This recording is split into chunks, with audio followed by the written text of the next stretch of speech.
State Police captured another one of the 10 inmates who escaped from a New Orleans jail last night. Corey Boyd is charged with second-degree murder. This afternoon, Louisiana State Police announced the arrest of 2 people who helped some of the inmates after their escape. CBS News reporter Kati Weis is live in New Orleans for us. So how is the search going for the rest of the inmates still at large?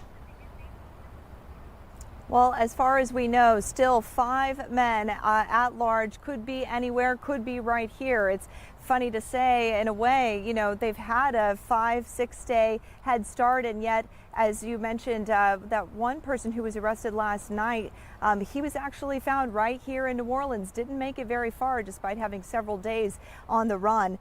We also know that some of these inmates who are still at large at this hour are considered armed and dangerous. They are accused of violent crimes, including one convicted of murder. So officials are treating this very seriously. There's a lot of tension in the city, too, just over accountability about how this could have happened in the first place. The sheriff says she's taking full responsibility for it, but is demanding a lot more help from the city. She says she needs $13 million to make this facility here behind me adequately secure for the remaining inmates that are still here. Yeah, that leads to my next pretty obvious question. What are any updates in the investigation into how all those inmates were able to escape? That's a big question, right?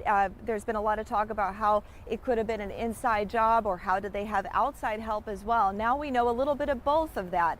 We know that a maintenance worker here at the facility has been charged with 11 counts, felony counts, and a $1.1 million bond for his alleged involvement. He says he was coerced, threatened to help the inmates escape from the inside.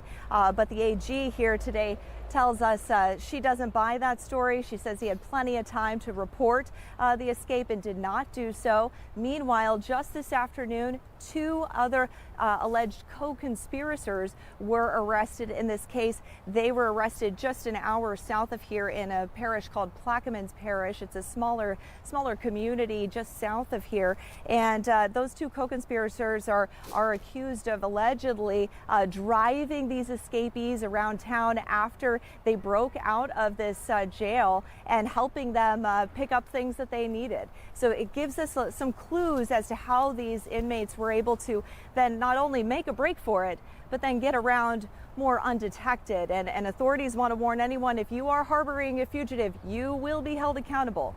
So do the right thing and call police right away. Yeah, remarkable in its own right how this all unfolded and how it's now coming to a conclusion with some of the arrests and some of the people that are coming forward. But there's still more out there. Kati Weis, Kati, thank you.